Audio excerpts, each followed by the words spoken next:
Well, hello, and welcome to that thing we like to call Curless Mania, where we talk all things pop, rock, and prog. Today we are delving into prog, which is making me very happy.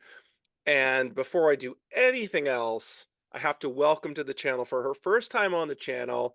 I'm very happy to welcome Amy Fox. How are you, Amy? Hey, how's it going? Oh, it's going great. Going great. It's going better now, right? Because we're gonna talk Genesis tonight. Wonderful. Thank you for having me on your show. I've been looking forward to spend some time with you talking about Genesis, and I'm ready to dive into this. I'm so excited. Yes, and it's your channel is Amy's Vinyl Experience, is that correct? That's right. That's right. And Mhm. she if you haven't checked out her channel, you need to. She is she was perfect for this episode because she just delves into records and really pays attention to the concepts and the lyrics and what it means, and I just love that about her channel. And so when I was thinking about doing an episode, I've been thinking about this for a while actually, about doing an episode on the classic Genesis record The Lamb Lies Down on Broadway. I Mhm. immediately thought of Amy because I could picture her listening to this album and really delving deep. Oh, And yeah. and that's what we're going to do today. We are going to delve into this record. That's our assignment for tonight. And strap in, folks, because it might take a minute. Yeah, this is a heavy record. It sure is. It might take a minute. So yeah, so what was your this is always my first question now on this on these episodes now. So and this one's not a battle. We're just talking about one album. So this is going to be a little more straightforward, but what was the first time that you remember hearing anything from this record from The Lamb Lies Down on Broadway? Do you remember? Well, I started diving into Genesis about 4 years ago. That's when I really started diving into Peter Gabriel Genesis. Hmm. And I remember being mind blown by it because I was dipping my toes more into ELO El Dorado. I was listening to Pink Floyd. I was listening to some Jethro Tull. And when I finally dipped my feet into Genesis, it just felt so different, with such a Hmm. different sound, a different feel. And I remember my first experience being with The Lamb Lies Down on Broadway, and I was just like, whoa, what am I listening to? Like, it was just so incredible.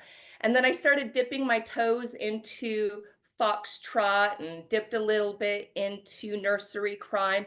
And then I remember The Big Bad Boy, The Lamb Lies Down on Broadway. Everybody's talking about The Lamb Lies Down on Broadway, and everybody talks about you need to invest some time and you can't break it apart because sometimes you might enter a track where it's just about snakes and you have no idea what the heck you're even listening to. So I remember the first time I put the record on, I sat back, and I mean, I got this from the record store. It was a previously used record before I started investing, money into reissue, some good stuff. Sure. Yeah, yeah. And Yep. I pulled out the lyrics, dropped the needle. I was on the couch and I was just following along because that's how I listen to my music. I just lay back, get the lyrics. I never listened to a concept album without my lyrics. And I just remember going, what in the world am I listening to? My mind just went, where I was like, I mean, I am a writer. I love writing poetry. Hmm. The word choices, the specific word choices in this album is just mind blowing. Just like, The Lamb Lies Down, sorry, not The Lamb, Selling England by the Pound. I mean, the selection of words are so clever. Hmm. I'm like, some of these words, I'm gonna have to look in the dictionary because they're so clever. And I just remember following along and I was just lost as anything. I'm like, okay, I need to expand my mind a little bit. Thank goodness, I'm a little philosophical. I have a little bit of not actually not a little, I have a big philosophical brain. So I said, I'm gonna step into my shoe and stop thinking so hard. So I started thinking what felt comfortable to me. And I was like, the sky opened up and I kind of had my own idea of what I think the record is about. But that's the journey. you know? Yeah, yes. It's Yeah. your journey. It doesn't matter what anybody else thinks. It's how the music makes you feel. It's your journey. So, Absolutely. No question. No question. It's a personal journey with every record, right? mhm. And to your point, here's my, here's my original copy I bought back, I think in the I think it was late 80s, I think. So it's a little bit gray. It's not, and then obviously I bought the reissue. I don't have the Atlantic 75. Mhm. Um, but this is the Rhino Charisma Atlantic Oh, reissue. This is it. And beautiful. this thing sounds really good. Really sounds Yes, very good. I bet. Yeah, yeah. So let's do a little rundown here. Oh, and here's the of course I have a CD as well, But Um, let's do a little quick rundown. So The Lamb Lies Down on Broadway was the sixth studio record from Genesis. It was released on November 22nd, 1974. It was recorded August to October of 1974 at Island Studios with the Island Studios Mobile, I should say, in Wales. Because if you watch some of the interviews they did around this record, Peter Gabriel was like, I was having a lot of problems in my personal life, and these guys were recording way out in Wales. It had to keep going back and forth. So we'll get more into that because that's part of the whole journey of this album. Um, but it was released on Charisma in the UK and Atco in the States. It was produced by John Burns and Genesis. It's of course the last record with Peter Gabriel, unfortunately. Um, it was, well, I shouldn't say unfortunately because they did a lot of great music after that, but there was something magical about when he was in the band for sure. Um, it got to number 10 in the UK, which is a good showing, number 41 on US Billboard.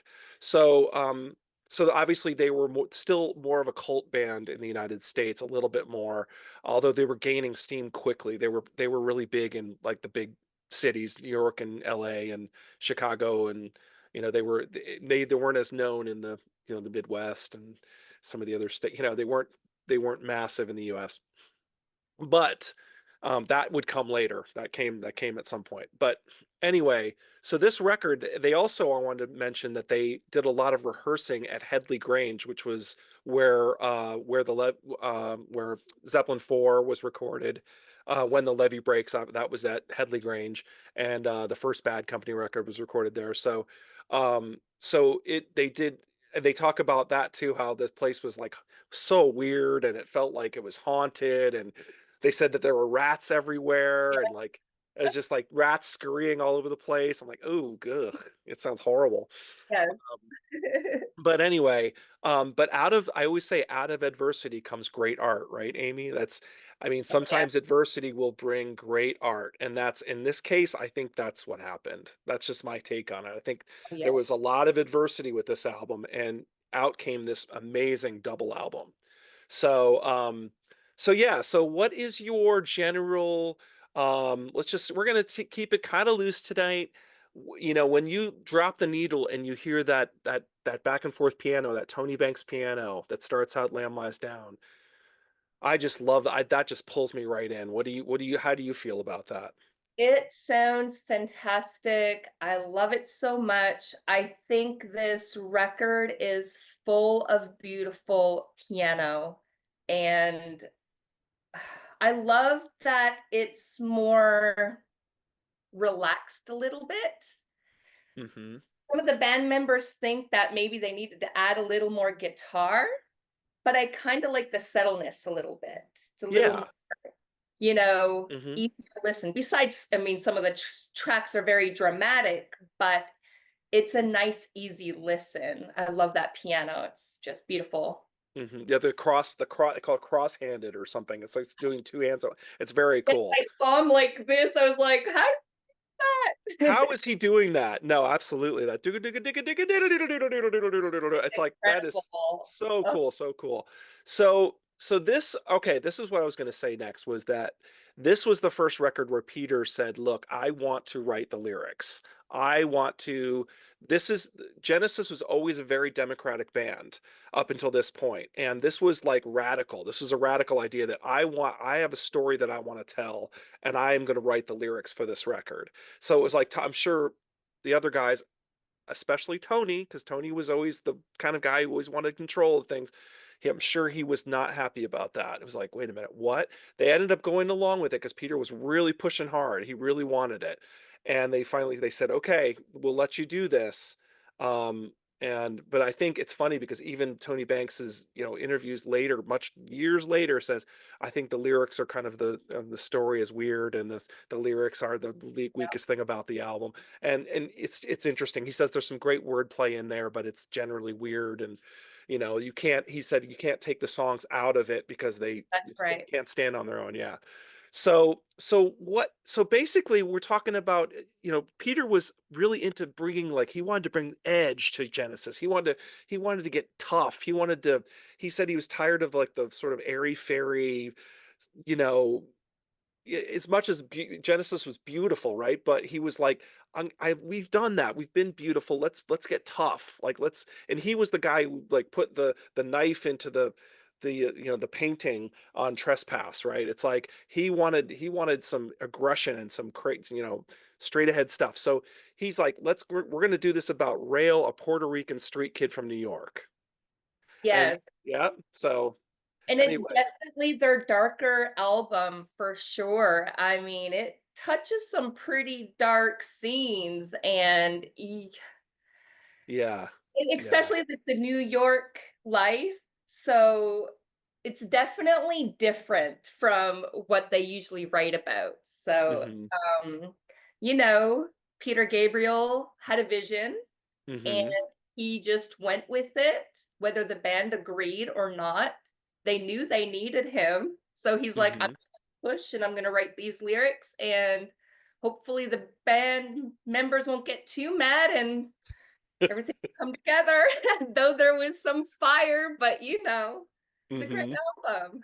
Yeah, absolutely. Absolutely. So let's go through the story a little bit. So this is my take on, or let's just start going through the tracks. That'll help us to go through the story. Oh Why don't we do that? So we start out with The Lamb Lies Down on Broadway, which is sort of like the sort of setting the scene is what I call it, right? It's like he says Rail is coming out of the subway with his aerosol can. So he's a real street guy. He's doing, like, I don't know what he's doing. He's like painting on the subway or something. I don't know, who knows. He's doing graffiti or something. yeah. Right? And then he's and then The Lamb Lies Down on Broadway, whatever that means, right? So this is the way I How do you view. take it? How do you interpret it? So Peter Gabriel said that this is like a pilgrim's progress in the streets of New York. That's the way he described it in one of his interviews. Right. And you kind of got to put all the little pieces together. In my opinion, I think the lamb is like a metaphor. The lamb is like the observer. He is like the conscious. Like if you look at the photos here, like I'm just giving you my own interpretation of how the album feels to me. So Hmm. you see him. I'm assuming this is Rael Right. Yep. or John, but we'll Oh, get to the points of oh, how I that's good album. point. That's right. It could be John. That's right. Yes. He's looking at the scenes. He's looking at himself. And I think that I think that he is the lamb. I think the lamb represents the conscious, the observer. Okay. Anything can happen on Broadway. Everything happens on Broadway, especially in the nighttime. So they talk about um, the whitewash victim. I think that's how they say their. Yes. Yes. Yep. They talk about the whitewash victim right here. I love these lyrics right here. The lamb seems right out of place, yet the Broadway street scene finds a focus in its face. Somehow it's lying there, brings a stillness to the air, though man-made light at night is very bright. There's no whitewash victim. As the neons dim to the coat of white, Rael, Imperial Aerosol Kid, wipes his gun, has forgotten what he did, and the lamb lies down on Broadway. So during the day, everybody's kind of, they have their mask on, they're Mhm. kind of pretending of Right. they're hiding their true selves. At nighttime, everything happens at nighttime. The true Yes.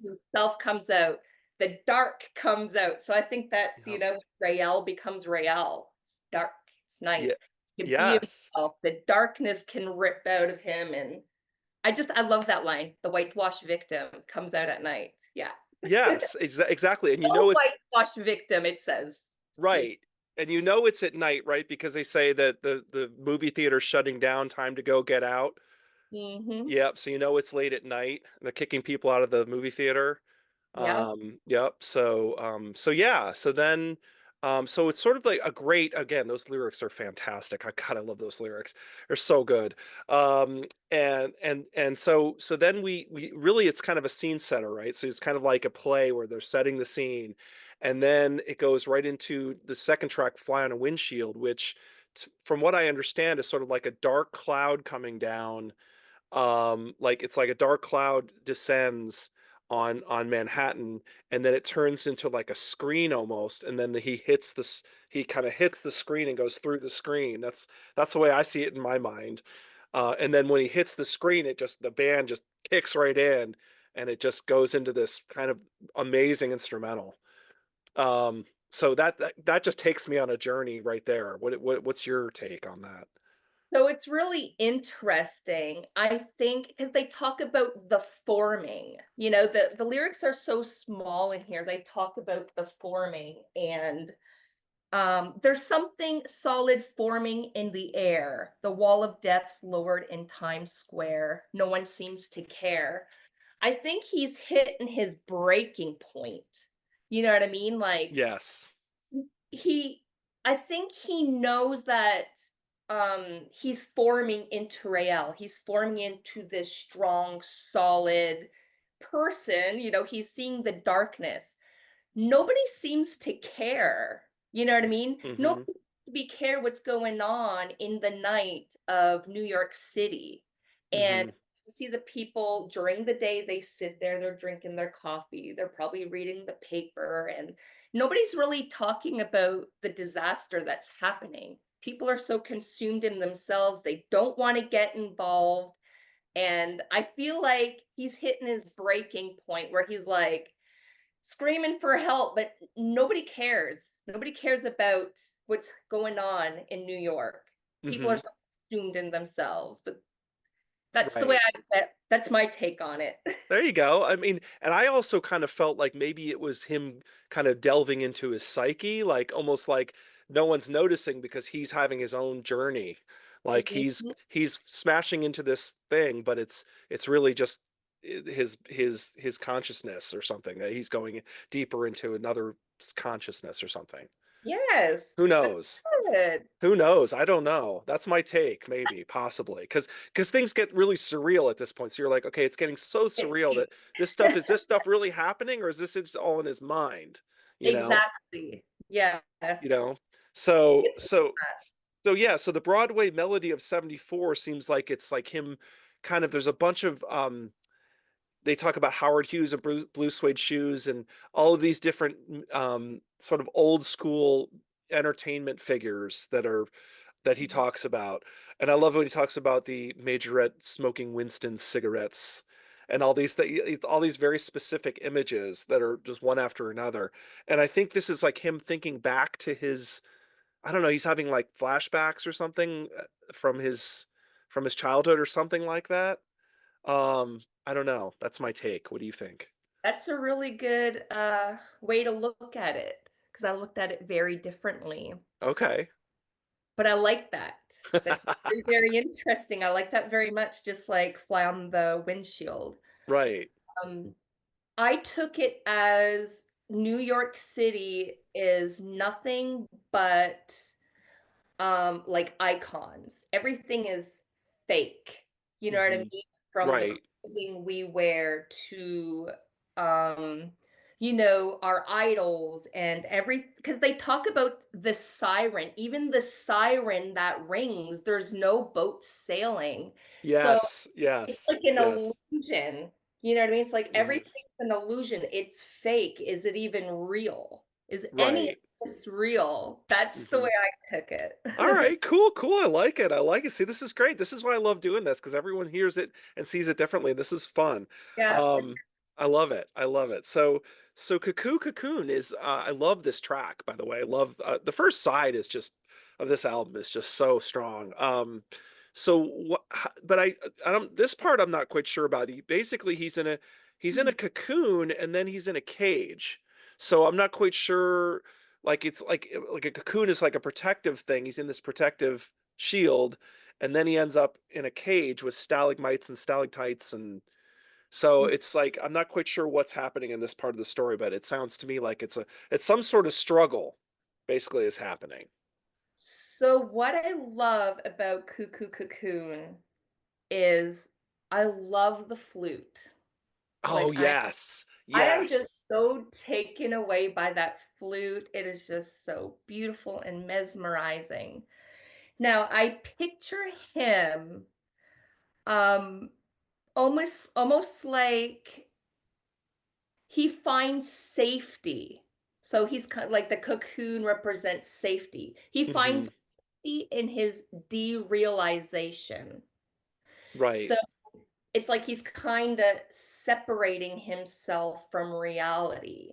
He's kind of setting himself into his conscious, you know? right, Like right. we don't know if the New York City is even real or if it's a dream or if he's actually really Rael and he's doing all this dark night stuff. Like we don't really know yet here Right, exactly, in the exactly. Still a story. question. Right. Yeah. But I feel like the cocoon represents some kind of blanket, some kind of comfort of dissociation of reality, maybe, or derealization of reality, trying to separate himself. I don't know. Almost like The Wall with Pink Floyd where he's like doesn't want to feel anything, you know? Exactly. Look at you. You got the words. Yeah. Yeah, I just that's what it might kind of reminded me when you were talking about security and wanting just not wanting the world in. That's like kind of The Wall is sort of like that too. Like he found his comfort moment and he's just kind of like absorbed in that safety feeling, you know? Right. And then suddenly then he all of a sudden out of nowhere he's in this security of the and by the way, like you said, beautiful music. Love the music on this track. Beautiful like piano and flute, and it's like classic Genesis.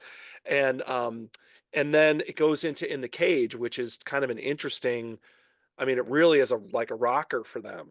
And it really has this insistent sort of dun, ticka, dun, dun, ticka, dun, dun, ticka, dun, dun, and So good. it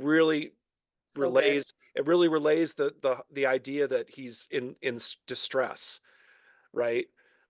Get me out of this cage, and he seems like he's in a cave, almost in a cage, like because he's talking about stalagmites and all that. So it's interesting. And then he sees his. I think this is the first appearance of Brother John as well. I think. Yes. I think. Hold on. Is that right? Yeah, Brother John stares. Yep, Brother John does stare. Yep, because He's he ends outside the cage. up, I see my brother John outside the cage or something. he's screaming, He says help, and he he's help. Yeah. screaming to John, he's saying, "Help me, help me, help me," but Brother John's looking at him and he has like a blood tear going down his cheek. Yes. Yes. And he Exactly. turns around and walks away. Right. Right. Yes.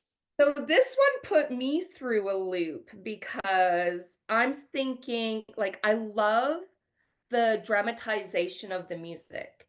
I love the layering. It really Hmm. creates this anxiety, this kind of Yes. like, this breakdown that he's having. Hmm. And the question is this, is he trapped in his mind of suffering, with anxiety and fear and just regret, just feeling stuck? Or did he actually get picked up and get thrown in jail? Like, we really don't know. Is this, Right. Right. Yeah. it's kind of Yeah. like, did he go to jail? Is that what in the cage is? Or is he in the cage of his body? He's kind of stuck in his mind of anxiety and fear. And because he does see Brother John and he's screaming for help. If he's seeing Brother John, why is he screaming for help? Right, my opinion. right. Yeah, Unless his brother went to go visit him and he's just like, "Get me out of here, get me out of here." So yeah. Yeah, he it says, "I shout out, was 'John, please help me,' but he doesn't even wanna try to speak," or something to that effect. Yeah. he doesn't say a word. He doesn't Doesn't put say on every anything, he just stares at him, just stares at him.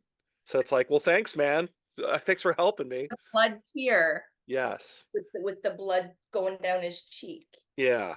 I always wondered if this was again, this is the side topic, but I always wondered if this was kinda like him, like, feeling caged in by the band too, like, 'cause he left right after that. I mean, is this like his anxiety around the band as well and, feeling stuck in the band? I don't know. It's you. I I don't like know. that. You got some nuts rolling. Rolling those dice, I don't know. Like I don't that. know. That's So, good. maybe, possibly, it could be maybe an allegory, who knows? Yeah. So, Absolutely. so this is interesting, and we can get into this more, but, like, so so that's the first, appearance of Brother John, okay, and he keeps popping up all over the story, and I always wondered, what is John? Is that, like, his alter ego? Is that, like, his like, what is that? He just pops up randomly, and he never seems to do anything, you just kinda see him, and then he disappears again, you know? I'm like, I don't know," and then in the concert, apparently, at the Right end, now, they that's had all we know. yeah, and Mhm. then in the concert, uh, you know, version of this, at the end, they had Peter Gabriel on one side, and they had a dummy that looked just like him on the other, and then they would, like, flash the lights, and you couldn't tell which one was which, and it's like, that's could be John, like, it's you don't know if it's him or John. I don't know, I'm not sure what John represents, that's what I never quite Would have understand. that been to be at a Genesis concert, to see all those costumes? Oh, Like, ama I get so, like I don't know, I wish I could go I back. wish I coulda seen the Lamb tour, that would be like a time machine thing for me to go see the Lamb tour. Oh my god. Awesome. Little girl. Yeah, yeah, I was too little, but I wish I could do it, but anyway. So then we get to the Grand Parade of Lifeless Packaging, and I know that I had read somewhere that this was inspired by, like, the whole, record company pushing them, and this is all about, like, people getting, you know, it's like they make you into a product kind of thing, um, but I don't really know how it this one to me seems a little bit of an outlier as far as the story's concerned. I'm not quite sure what he does say John is number 9 or something like that. I I got a don't good one for you. I got a good okay. one. Um, All right. I'm ready. right Lay it on on me. this is like this is what makes me think maybe Rael was in jail. This is why I think he may have been in jail in the cage Mhm. because they call him number 9. So Yeah. Yeah. inmates are numbered. So this is where I went back and said, "Oh, there's a possibility it could have been, you know, jail. The cage could have been Yeah. Yeah, jail." okay. Okay. So I'm thinking the way it feels to me just by the words that they used, I feel like the Grand Parade is like a probation workplace. Like, Okay. it's a how you have probational work, or I don't know what you would call that. You know how you can get off of probation, but you gotta You work? have to work on the highway, pick up garbage or whatever. Yeah. Yeah. I don't know, I mean, I'm sure people who are watching know what we're trying to say, but, You're I feel like maybe he is on, um, what is it called? Um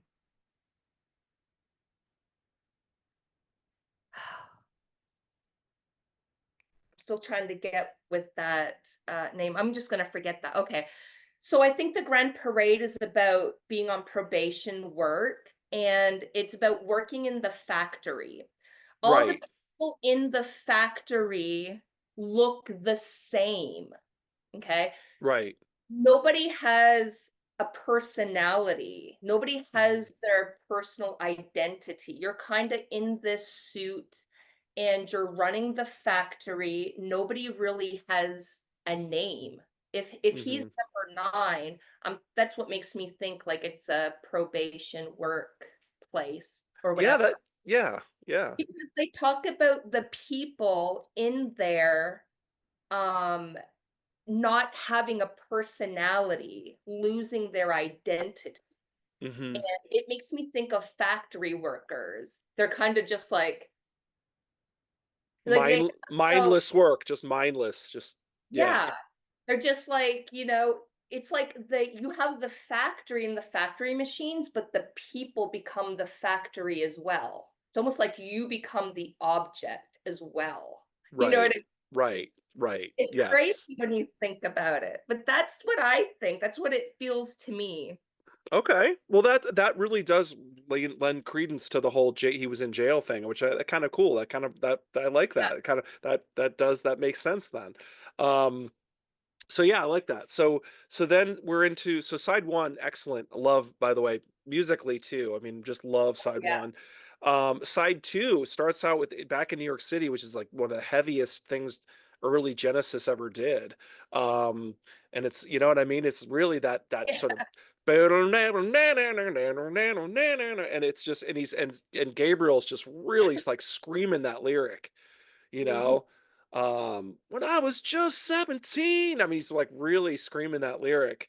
um and I think this is like Rail having like flashbacks of New York. Like I don't know why, but I think even Gabriel even says this on the live version. He says something about he's having flashbacks of New York when he was younger or something. So Mhm. that's the way I take this one.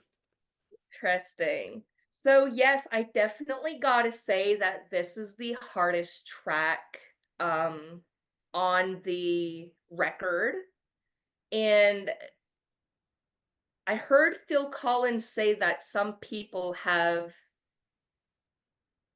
redone that song or play or sang that song. What do you call that? Yes. I think of the right Yes. word. Covered it. Covered Yeah. it, that's Yep. the word. Hmm. Some people have covered this song, like, it actually really impressed some people.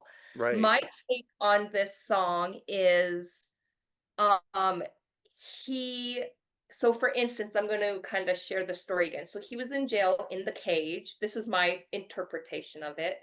Right. And then he goes to the prison workplace program, which is the factory, the parade. Hmm. And then I think he goes back into New York. I Okay. Okay. honestly think physically he's done his probation work time. Hmm. Now he's back in New York. I think the people recognize Rael and they're all like, hey, there's Rael. He's the gangster. And Hmm. everybody's recognizing him. Um, he has no time to fantasize about anything else. Right. Right. Yes. So it's almost like he's back in New York. He has no time to fantasize about anything else. He's kind of like hate to say the word, but he's like a badass. He's Right. Right. like Yeah, you can say it. It's okay. the next Yeah. thrill. He's looking Yeah. for the next thrill. And I Right. feel like He's a tough street kid, man. He wants to have his kicks. Yeah. yeah, because Yeah. like the way Gabriel is screaming, like I think of this real like gangster dude, and he's like, oh, I'm back in New York, and Yeah. he's looking for his next thrill. Yeah. I'm back in New York.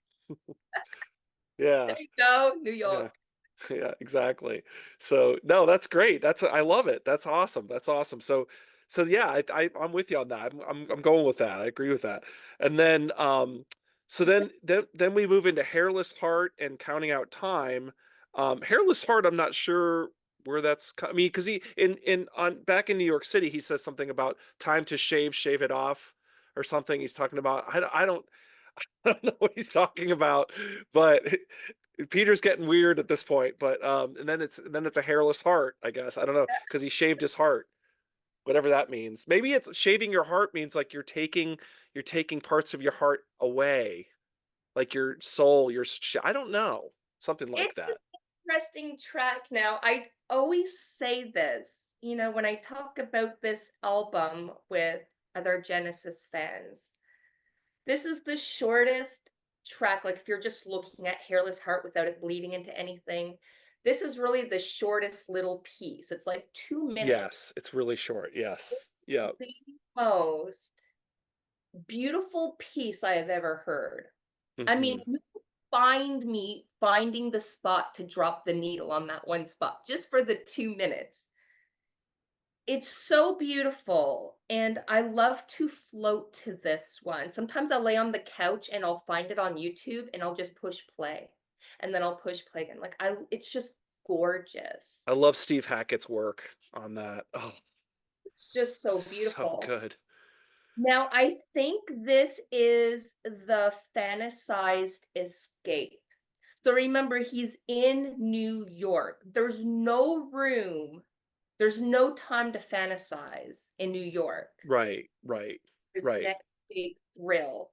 I think this is the time where he kind of leans back and he just kind of falls into consciousness. He falls into his mind and he's kind of like meeting his soul. Maybe he's meeting his conscious, and it's just like a very maybe spiritual moment for him to be in realization of who he is.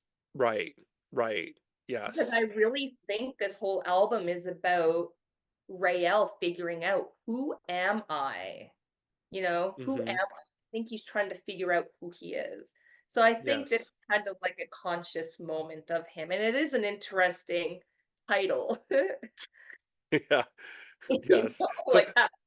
it's almost like your heart has no protection on it. I don't know, but who knows? But then we jump into counting out time, which is, let's be honest, is just basically his first sexual experience. So and he wants to read a book about it and understand how it's done before it happens. Yep. So I think that he's ready to start a new life. So, Mhm. he's the rebel in New York, the gangster. He's ready to start a new life. Hairless heart. I think he gets in touched in, with his soul. He gets touched with who he is. He feels that peace, that calm. I want to start new. He starts getting books. I think he's starting to get like relationship books, and then he Mhm. probably got some kind of anatomy book, to Right. Right.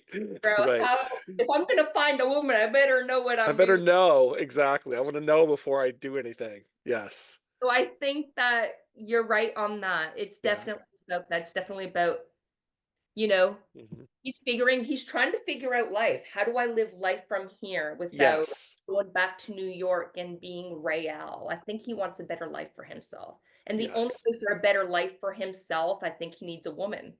Yes, exactly. And Exactly. I need a woman. now, Yes.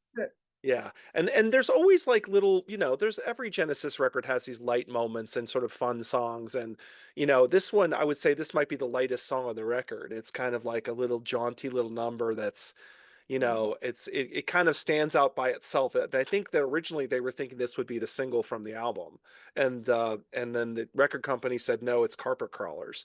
So, but I do think it's, I think I actually kind of laugh a little bit when I hear this song because it's very, it's I did everything in the book and nothing's happening. Like nothing's well, I thought the book let me down, at the end. It's just I thought it's kind of pat a funny in the face or something like that. yeah, it doesn't work. Whatever he's trying to do does not Almost a work. bit like, he's like looking at her, right? And he's seeing if her eyes are dilating, like, little Yes. key words. Like I love that. Are her eyes dilating? Dilation of the pupils. Yes, exactly.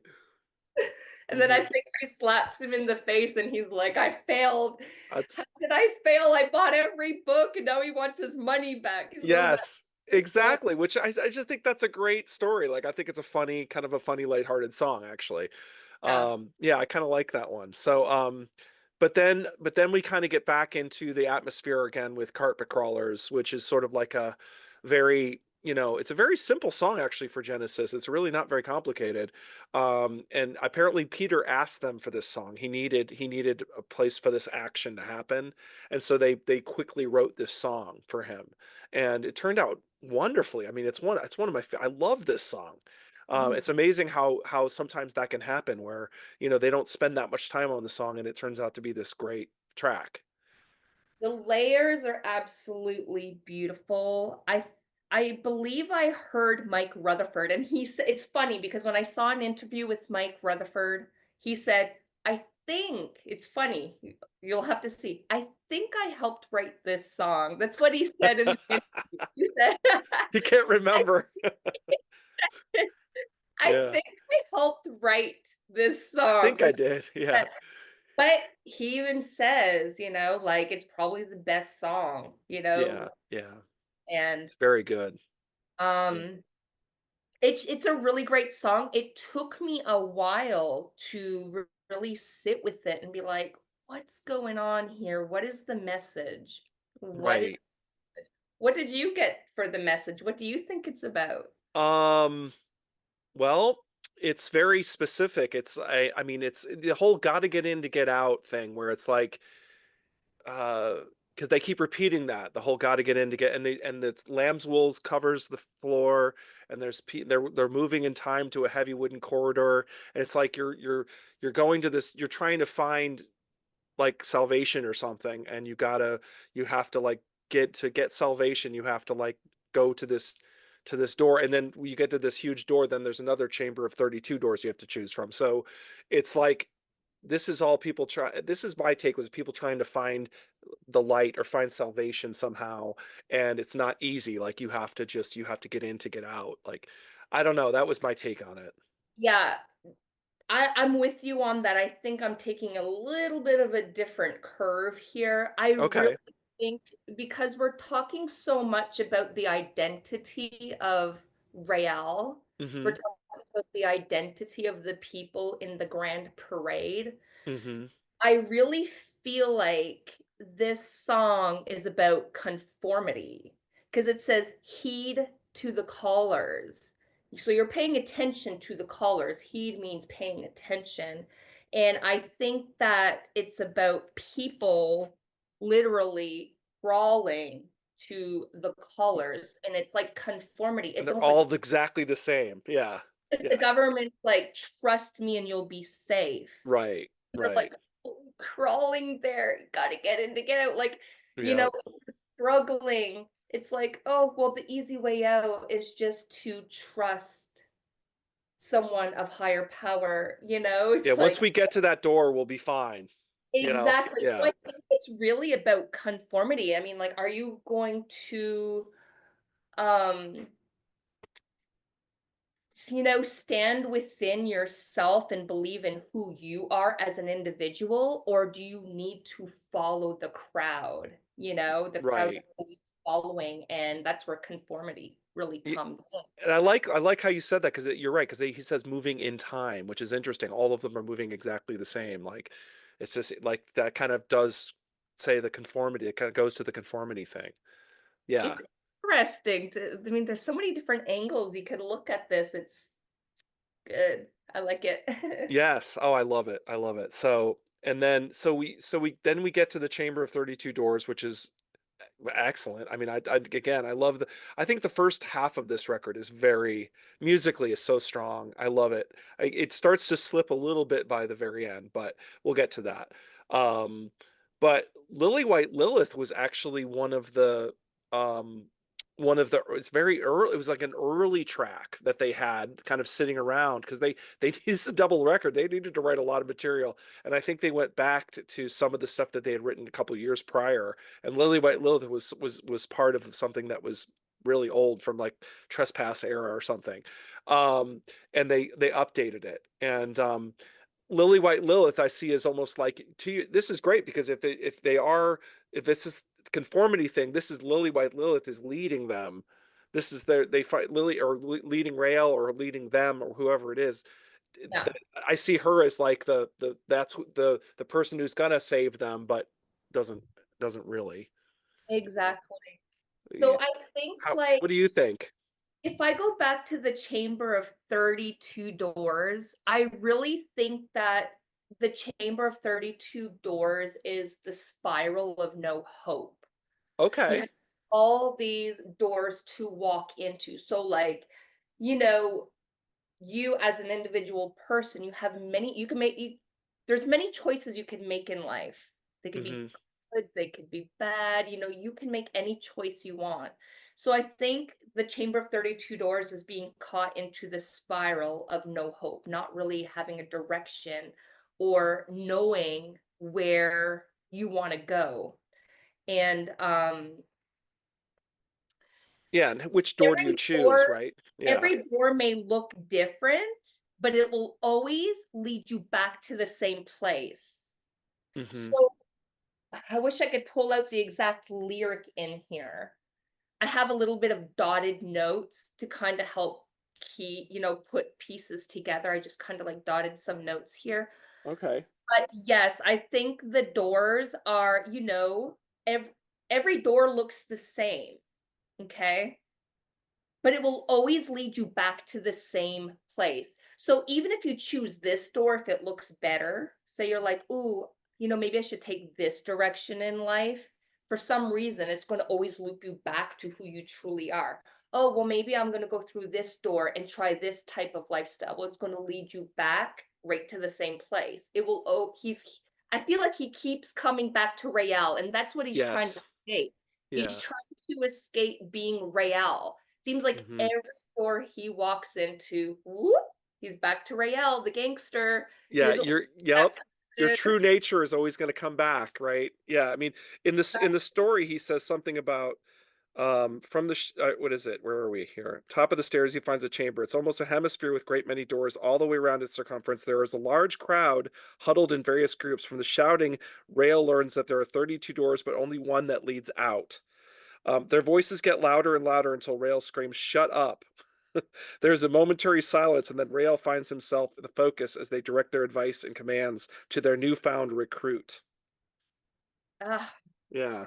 lyrics just like, It's crazy. It's oh like, my how did God. he think of this? How did he do Yes, this? yes. And then, Lily White Lilith, I love the organ in that. It's the organ that I'm hearing, isn't it? Yes, yes. Oh, it Yep. just adds this dramatic, but very so subtle darkness, Mhm. because like you want to trust Lily White Lilith, but she is there to show you your darkness. She wants you to face your darkness. And I think that's what she is. I think she's almost like she's an angel, but maybe a dark angel, but she's still there for his good. It's hard to tell if she's good or bad because she kind of puts him in a place where he has to face his fears. Yes, But he yes, doesn't seem yes. evil at all, you know? Yeah, that's a great point, Amy. I don't it's like same thing. I always interpreted her as positive, but you're right. She kind of takes him to this, but maybe she's taking him to a place where he has to do this to be free or something. Who knows? But you're right. Things get dark after this 'cause Yeah, where, it gets dark. where she takes him gets dark. So The waiting the room, waiting room. my favorite. What do you think of the waiting room? It's like it's very eerie. It's like a very eerie track. I love the waiting room. I think it is fantastic. I was going through some of my favorite tracks, like out of all the Genesis with a friend, and I actually put the waiting room in one of my top 10 favorite tracks. I'm an instrumental girl. Right, The right. reason why I love instrumental tracks in between songs is because it leaves room for the imagination. So while you're traveling through this journey, the waiting room just leaves room for you to just kind of create on your own and to Hmm. visualize, well, what's going on in there? What's happening? Total movie in your head, completely. Yes. Yes, I yes, love to dream, and this one gets me dreaming. And I think yes. that, he's just facing his darkness. He Hmm. has to face it to overcome it because he has to. Right. He wants Yes, to change, he has to face the dark. I mean, that's what yes. Lily White Lilith is. She's doing that for a reason. I think she Hmm. put him in the waiting room for him to Yes. face his fears and the dark shadows. That's what I think. Oh, I love it. I'm with you. I'm in. I'm in. I love it. Um, So then it comes to the first line of Anyway is which by the way I think is another anyways by musically is another track that was kind of old that they updated for this. Um so all the pumping's nearly over for my sweetheart. This is the one for me. Time to meet the chef. Oh boy, the running man is out of death. I mean, it's just like, what is he? Feet cold and old. It's now getting hard to catch my breath. It's back to ash. Now you've had your flash, boy. The rocks in time compress your blood to oil, your flesh to coal. Enrich the soil, not everybody's goal. I mean, what a Mhm. cool. Those lyrics are so cool, but I don't know what they mean. Oh boy. Yes. I mean, the mind of Peter is just so dramatic, and he has such a creativity above the norm, Hmm. and really leaves room for you to it's like he's a riddler, you know? He wants you to put the pieces together. Yes. I've always been the type where it's like, I don't wanna digest my music or digest my poetry. I wanna Hmm. just on it. Just I feel it. I wanna just know want to feel what's it. going on Yeah. here. I wanna Yes. feel it and Yeah. figure it out because I love to put puzzle pieces together and figure things out. Um, Yeah. I love Go Go ahead. ahead. No, go ahead. I'm just gonna say that I absolutely love this track, by the way. I love this song. Isn't it just it's a beautiful sound. Yeah, It yes. really is, like, it's definitely very nice. Mhm. I love the piano. Yes, The yes, yes. piano is Yep. just absolutely It gorgeous. kinda reminds me of something that would be on Selling England by the Pound or something, you Oh, know, it kinda has that vibe to it. so beautiful. Love it. What this track makes me feel, where there is beauty, there is darkness. That's Mhm. how it makes me feel. There are polar opposites. I think that the lyrics really show you polar opposites. So I think there's always light and there's always dark. For instance, hot and cold. There's always going to be polar opposites and choices to make. Right, right. You can't be good or holy for the rest of your life. Darkness is always going to be waiting. I wrote that's not the lyrics. I'm sorry. Mhm. I got notes to help me understand things. Well, no, it's great. Yeah. Can't like because we live in the law, you know, we have the law of life, the law of universe, we have polar opposites. We can't live and only be one way because like the dark needs the light and the light needs the dark. So even if you're out there being a badass, okay, some good or holy moment's gonna come because you can't be bad all the time. That's right, that's right. You have the maybe you're a really good, more, positive person. Well, you know what? Your streak's gonna come. That Right. dark side is gonna strike you. I mean, that's what I think it's Yeah. about. Yeah, You know, everything's got a yin and a yang, right? Everything's got that push and pull. It's just that's just the exactly. human nature. And I love to your point, the line of the whole like, you know, does Earth plug a hole in heaven or does heaven plug a hole in Earth? That's that's a great. I think that's That yeah, I think that's what you mean by this, right? when I first read that line, I said I need to write that down because I wanted to bring that up on the on your show. Hmm. That line, What a line. like, say it again. Can you read it again? Does he says, "Damn it all!" I love that he says right before it. He says, "Does Earth plug a hole in heaven, or does heaven plug a hole in Earth?" Because you have heaven, right? Hmm. Earth is your challenge. Earth can be looked at like your hell because that's where all your challenges are. You know, Right. your challenge is on Earth. So you could call it Earth or you could call it hell, you know. Hmm. So it's like there's a plug, you know what I mean? The polar Yeah. opposite. You have heaven. I mean, it's holy all the time, or you have Earth. I mean, this is where all your darkness is. Like Right. when I Yeah. read that line, I was so captivated by that. I'm like, brilliant. So Like, cool. So good. mind, what a So mind. yeah, but that's exactly right. And you said you that's exactly what Tony Smith said when Peter left the band. He said he's they're going to miss him musically, but they're really going to miss his mind. Like that's Mind what is he and then I'm like that's so true. Like his mind was so unique. Um yeah, so it still is by the way. We love you, Peter.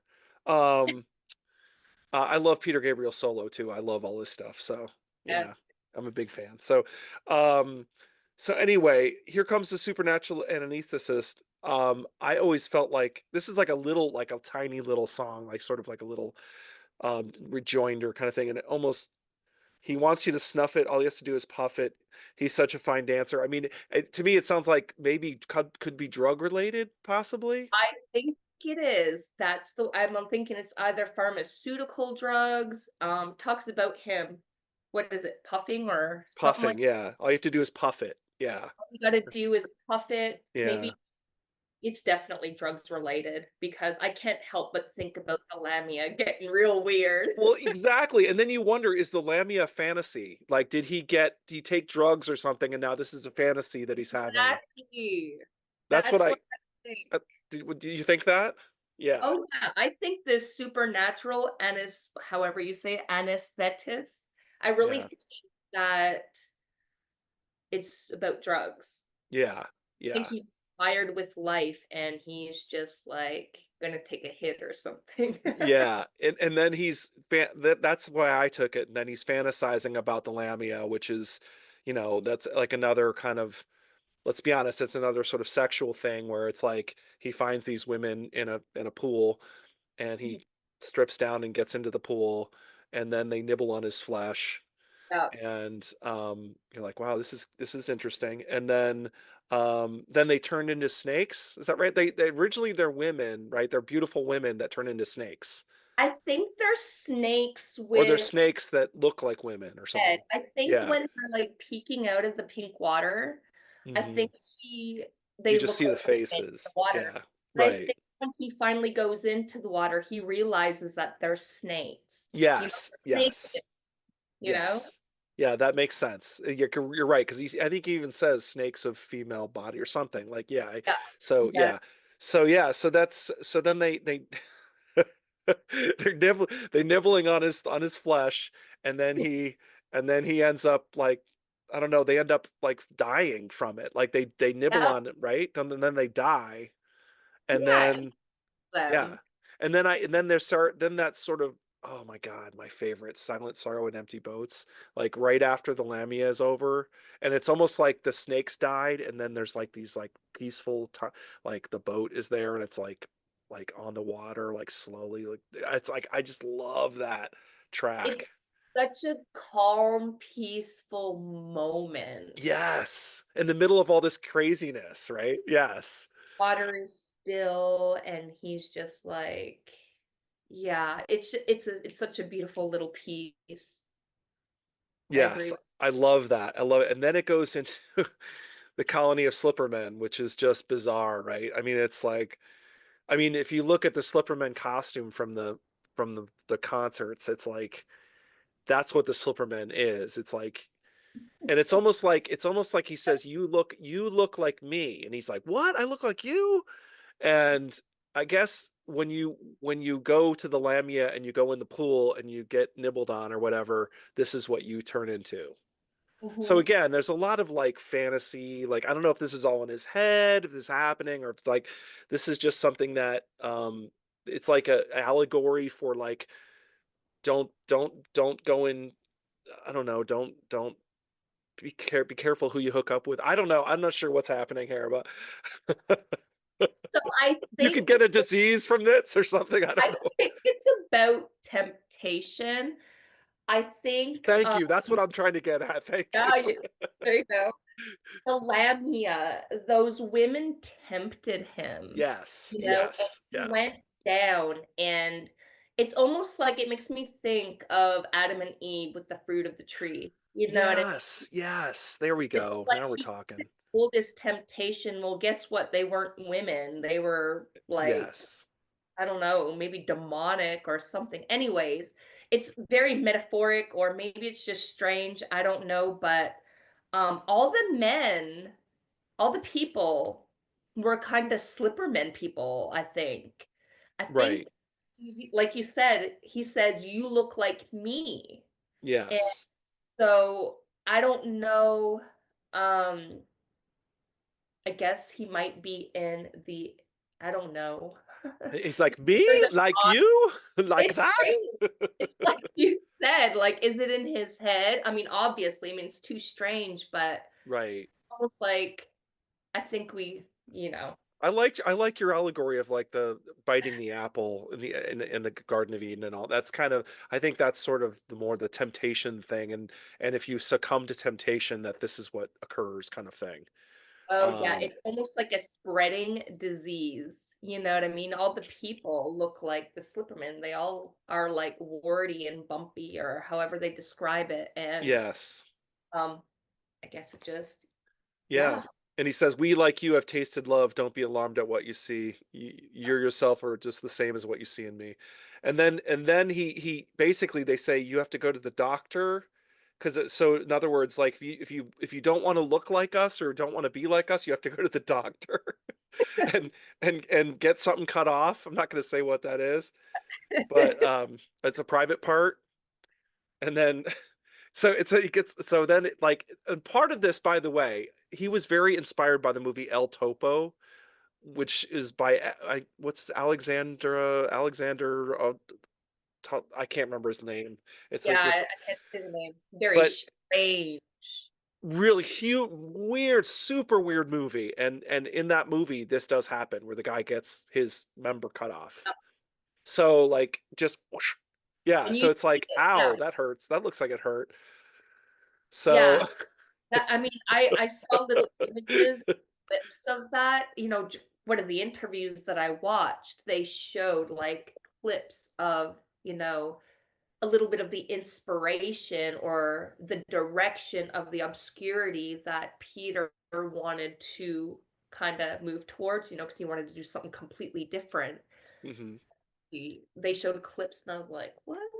It's a Very very odd. bizarre, very like art house bizarre movie, like it's very strange. Yeah. But but somehow, I mean, there's a lot of things. There's a lamb in it. There's like a lily white Lilith figure. There's stalagmites in it. There's all of these things in it, like from images from that movie in this record.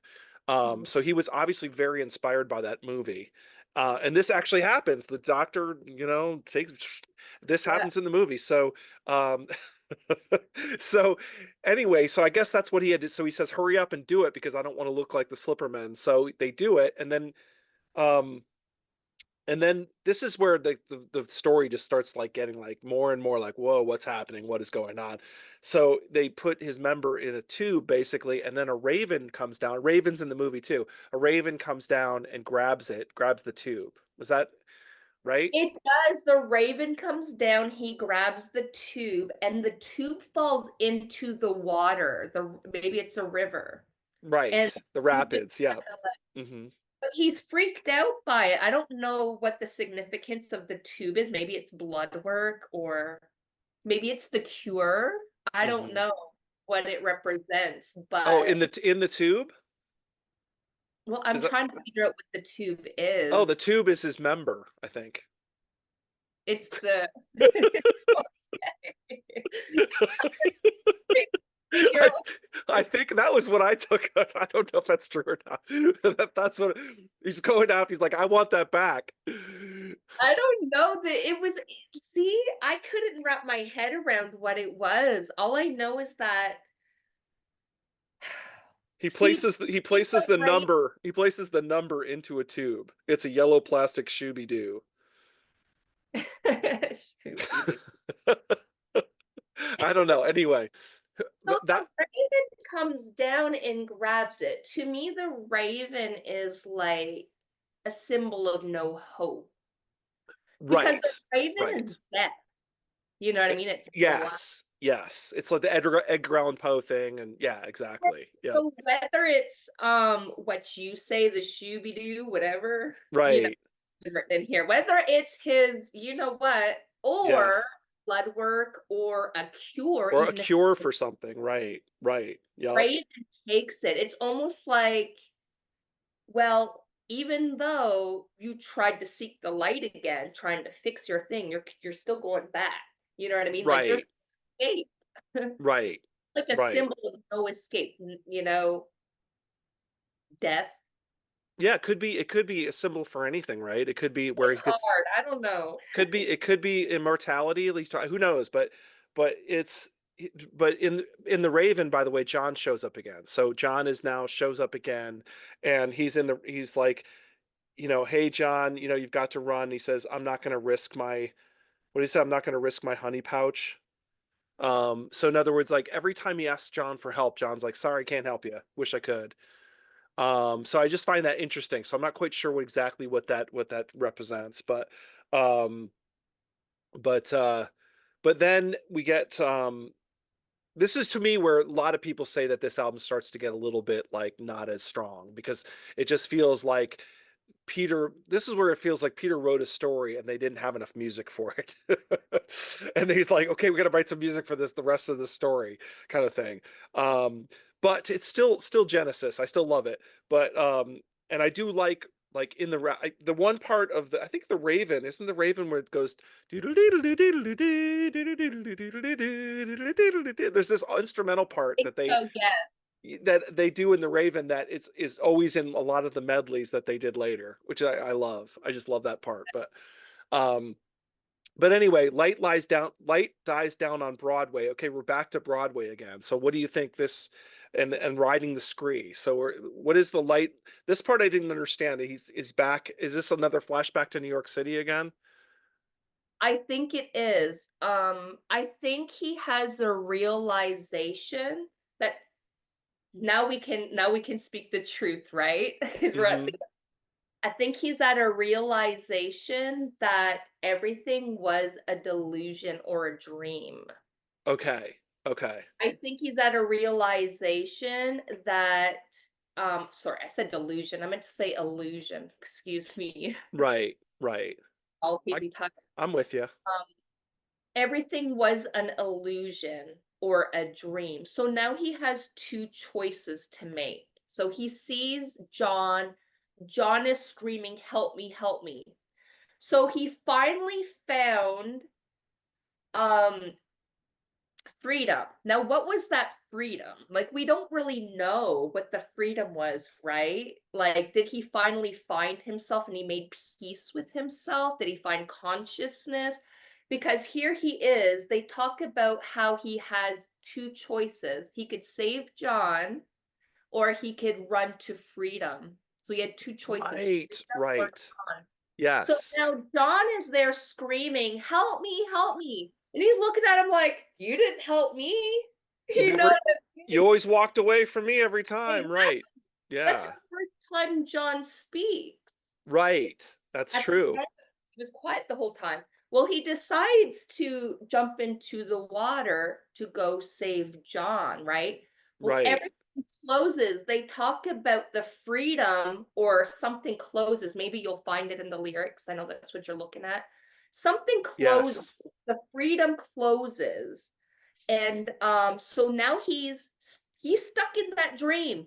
He's stuck again. That's what makes me think it's a dream or an illusion because he thinks he found the freedom to get out of all this fear.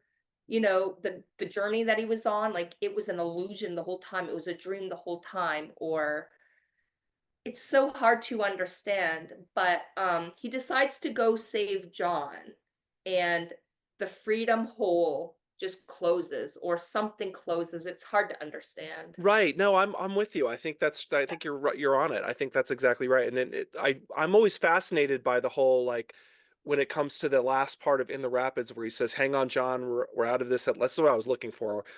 Hang on, John. We're out of this at last. Something's changed. That's not your face. It's mine. He goes, "It's mine. It's mine." And that's kind of like the end of the story. Like so John was him all along Yeah. in a different guise of some kind. And yeah, so I just find that fascinating at the end when they say that, you So it's know. interesting because at the beginning it says the lamb lies down on Broadway. I'm Mhm. starting to think that the lamb was John the whole time. At the beginning, we were saying lamb, but I Right. because remember I said the lamb is the observer? Yes, I think yes. John was the observer. There's John. Remember at the beginning I said, "This is the lamb. He's Yep. Y watching." Well, he's John. He's watching. He's looking. He's kind of watching his life go through the journey, and Mhm. he's finally in realization, like, "Oh my gosh, this was me the whole time." You know what I mean? Yes, It's yes. me.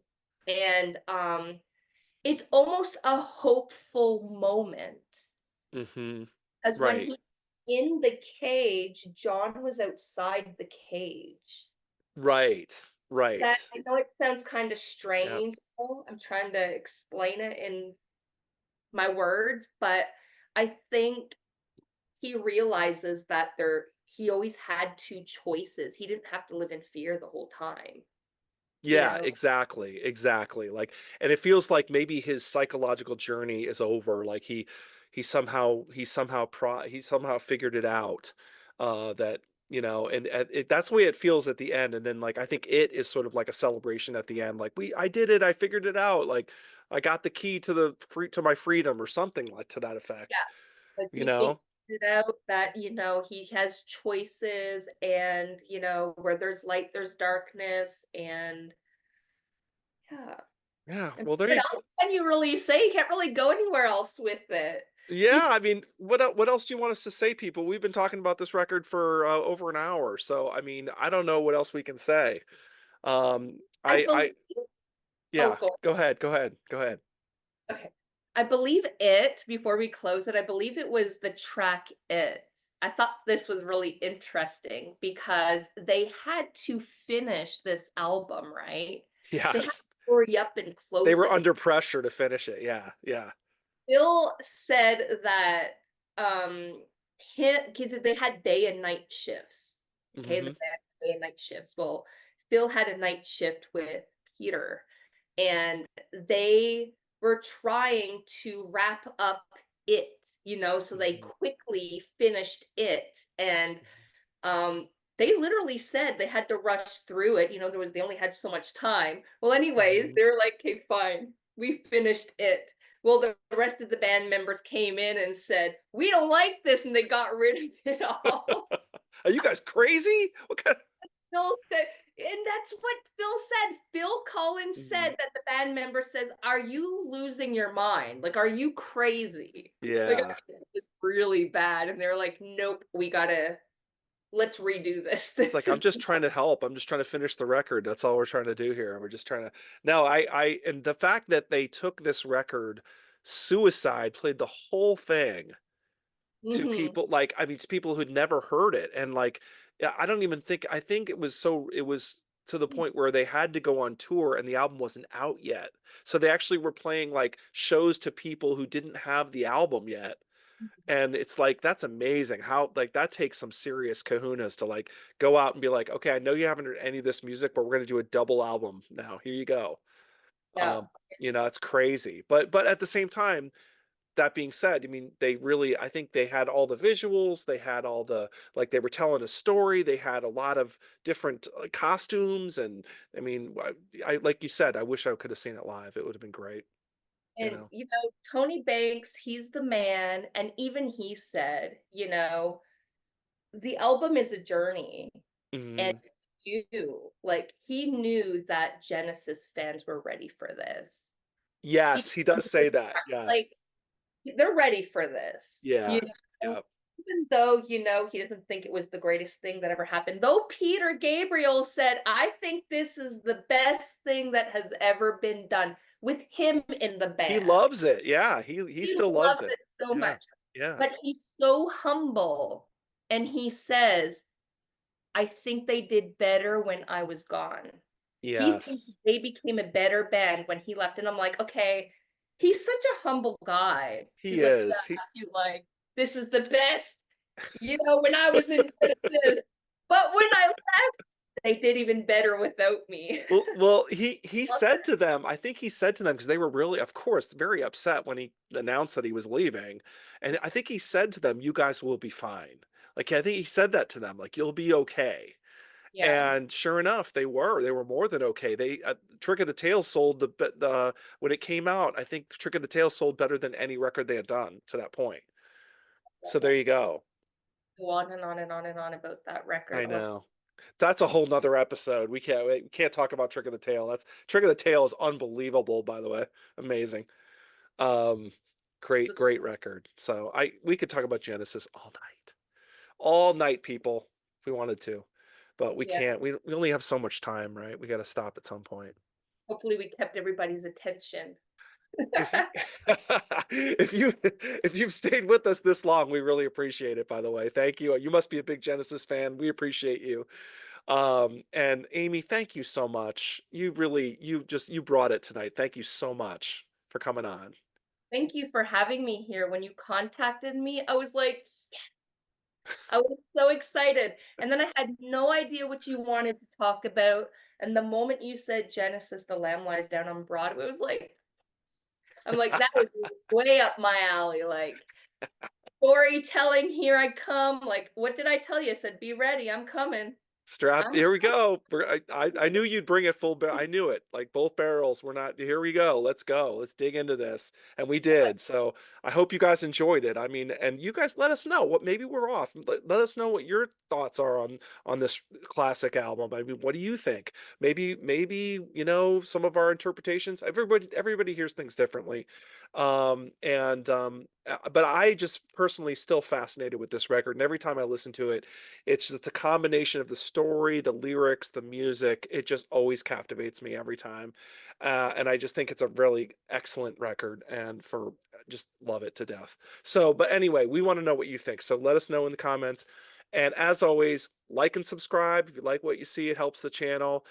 Definitely check out Amy's channel, Amy's Vinyl Experience. She's got a lot of great content. I will put a link below to so you can check her out. She does a lot of cool stuff. So you don't want to miss that. Check it out. Thanks again, everybody, and we will see you next time on Curless Mania. Bye, everyone. See you.